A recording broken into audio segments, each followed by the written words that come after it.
할렐루야. 오늘도 예배로 하루를 시작하시는 성도님들을 주님의 이름으로 축복합니다. 찬송가 35장 함께 부르시면서 7월 16일 목요일 새벽 예배를 시작하겠습니다.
오늘은 우리 교회의 간사님들과 스태프들을 위해 기도하기 원합니다. 보이지 않는 곳에서 교회를 위해 참 많이 애쓰고 헌신하고 있습니다. 하나님이 그 헌신을 기억해 주시고 마음의 기쁨과 평안을 주시도록 기도해 주시기 바랍니다. 또한 몸과 마음의 건강을 위해서도 함께 기도해 주시기 바랍니다. 기도하겠습니다. 사랑의 하나님, 오늘도 예배로 하루를 시작하게 하신 은혜에 감사를 드립니다. 이 시간 우리에게 주실 말씀을 기대합니다. 또한 우리 기도에 귀 기울이시고 응답하실 것을 기대합니다. 예배를 통해 하나님 영광 받아 주시옵소서. 특별히 우리 교회와 성도들을 위해 늘 수고하는 간사님들과 스태프들을 위해 기도합니다. 그 수고와 헌신을 기억해 주시고 감당할 수 있는 힘과 능력, 지혜를 주시옵소서. 기쁨으로 그 일을 감당케 하여 주시옵소서. 예수님의 이름으로 기도드립니다. 아멘.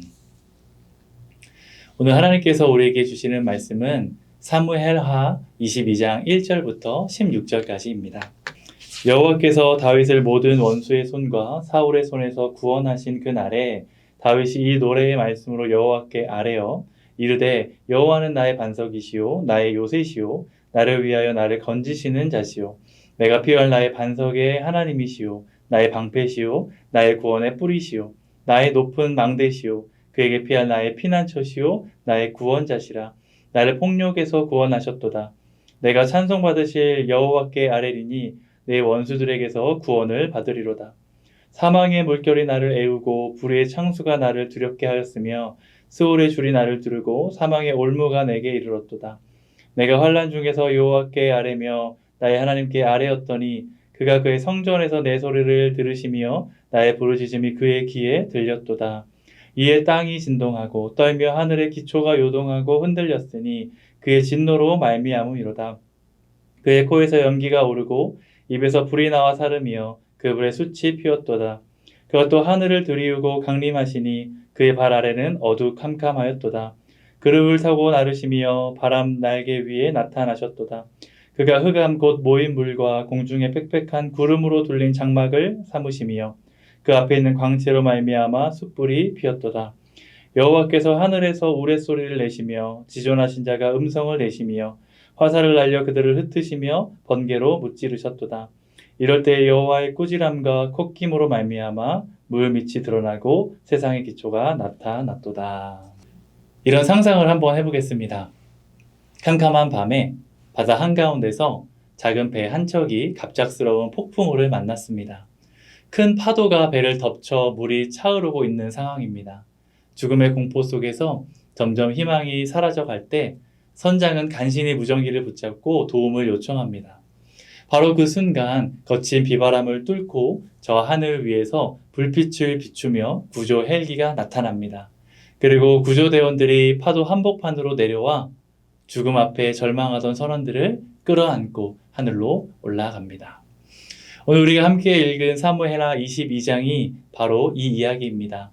사망의 물결에 휩싸인 한 사람이 부르짖고 그 소리를 들으신 하나님이 하늘을 가르고 친히 내려오셔서 그를 건지시는 구원의 노래입니다. 이 노래는 다윗이 인생의 모든 풍랑을 지난 후 노년에 자신의 고백을 담아 부른 노래입니다. 소년 시절 사자와의 싸움부터 골리앗과의 전투, 사울 왕을 피해 10년 넘게 도망다녔던 광야의 세월, 그리고 아들 압살롬의 반역으로 맨발로 울며 도망쳐야 했던 순간까지 다윗의 인생은 정말 쉴 새 없이 밀려오는 거친 파도의 연속이었습니다. 그런 그가 자신의 삶을 돌아보며 이 구원의 노래를 부르고 있는 것입니다. 이 시간 다윗의 노래 속에 담긴 영적 의미를 생각하면서 우리 삶에 주시는 은혜를 함께 나누기 원합니다. 먼저 2절과 3절을 함께 읽겠습니다. 이르되 여호와는 나의 반석이시오 나의 요새시오 나를 위하여 나를 건지시는 자시오 내가 피할 나의 반석의 하나님이시오 나의 방패시오 나의 구원의 뿌리시오 나의 높은 망대시오 그에게 피할 나의 피난처시오 나의 구원자시리라 나를 폭력에서 구원하셨도다. 다윗이 겪은 고난이 얼마나 컸는지 앞서 잠시 말씀드렸습니다. 도망자의 세월, 배신의 아픔, 죽음의 고비를 몇 번이나 넘긴 그런 인생이었습니다. 다윗의 가슴에 맺힌 상처와 억울함이 왜 없었겠습니까? 그런데 자신의 평생을 돌아보며 부르는 노래의 첫 마디가 내가 이렇게 고생했습니다가 아닙니다. 제 인생이 이렇게 억울하고 힘들었습니다도 아닙니다. 그의 첫 마디는 바로 여호와는 나의 반석이시오입니다. 다윗은 자신이 겪은 고난과 아픔을 말하기 전에 하나님이 누구신지를 먼저 고백합니다.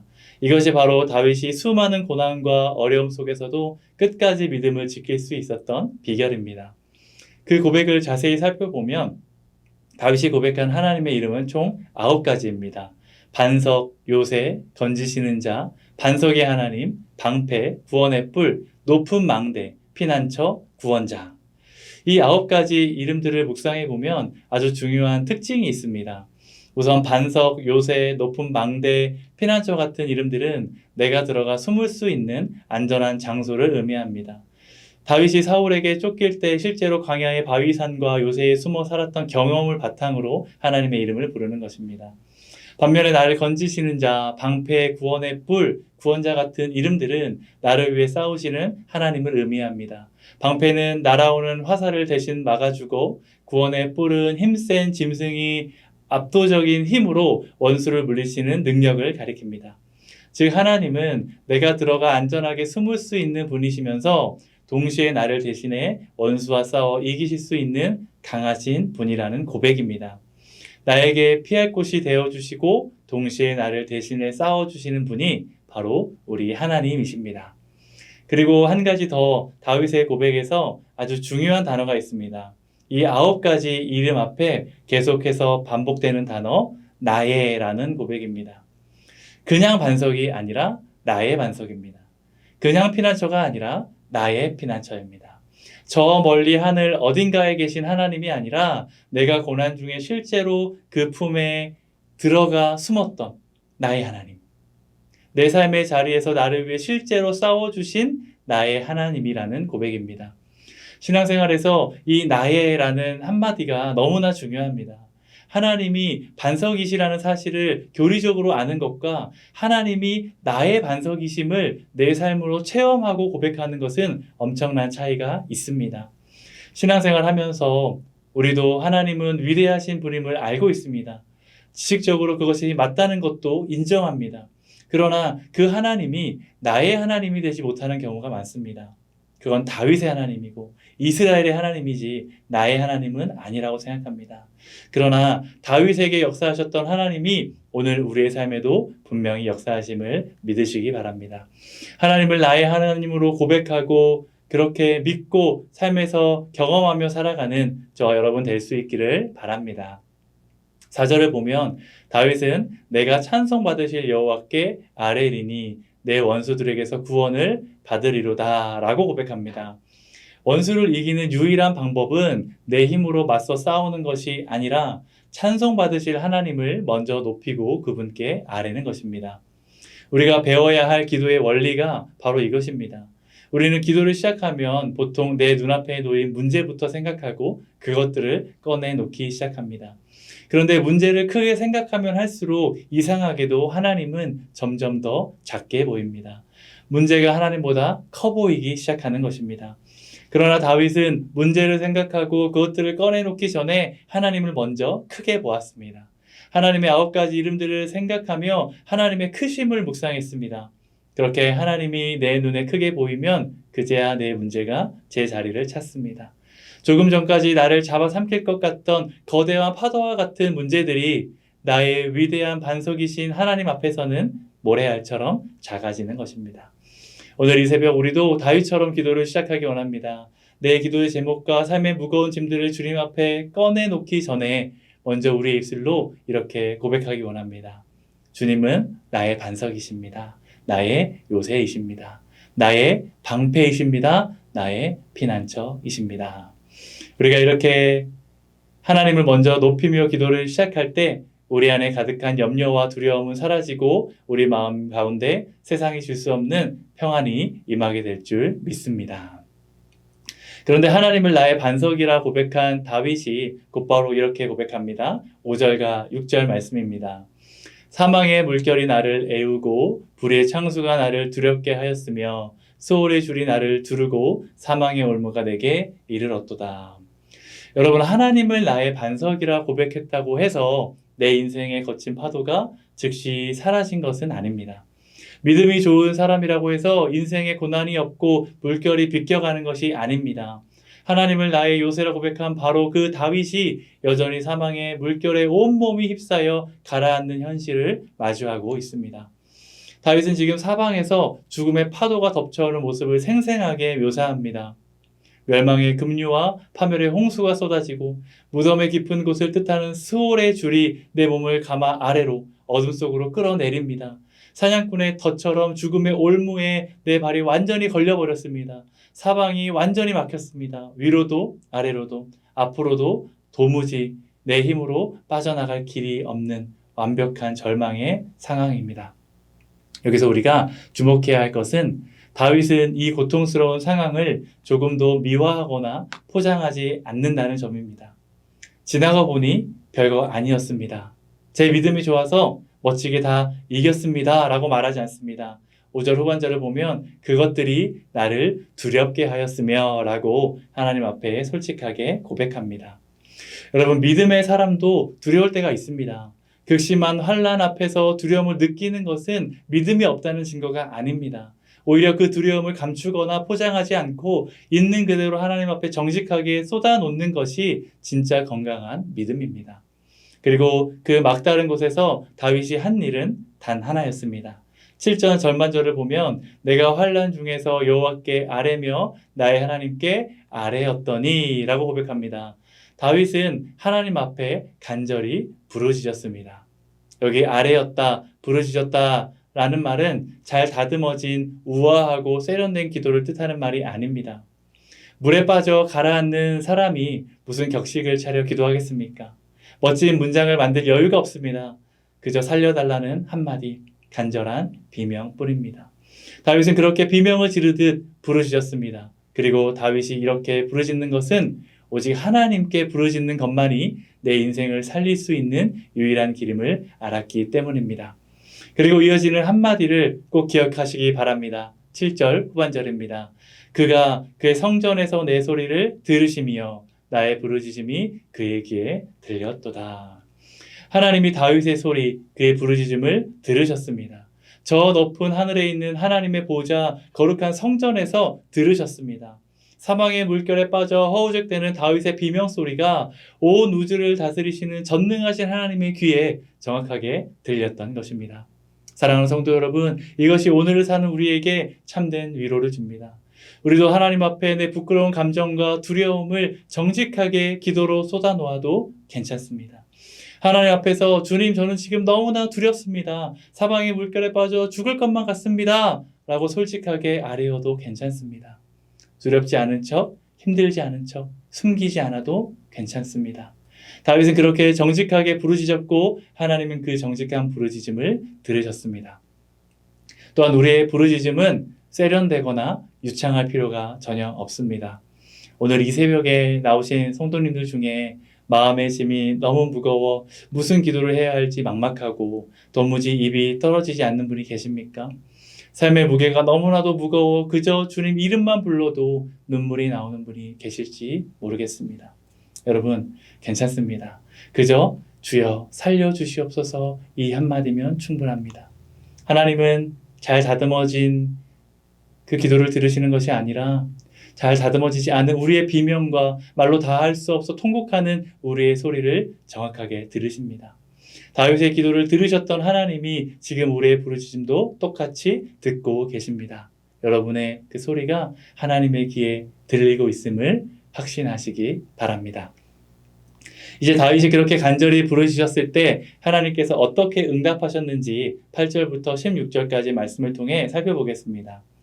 다윗의 부르짖음이 하나님의 귀에 들리자 가장 먼저 땅이 흔들리고 하늘의 기초까지 요동하며 진동합니다.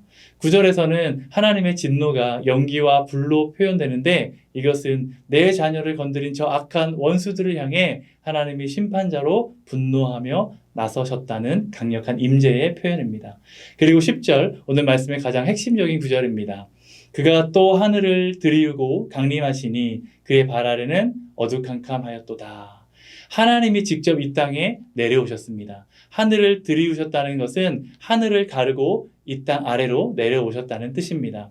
11절을 보면 그룹을 타고 나르시며 바람 날개 위에 나타나셨도다 라고 기록되어 있습니다. 하나님이 천사들과 함께 바람 날개를 타시고 폭풍처럼 급하게 날아오십니다. 하나님이 지금 다윗 한 사람을 살리시려고 하늘에서부터 내려오시는 것입니다.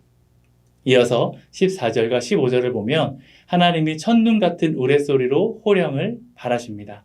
그리고 원수들을 향해 불화살을 날리시고 번개를 번쩍여 그들을 다 흩어버리십니다.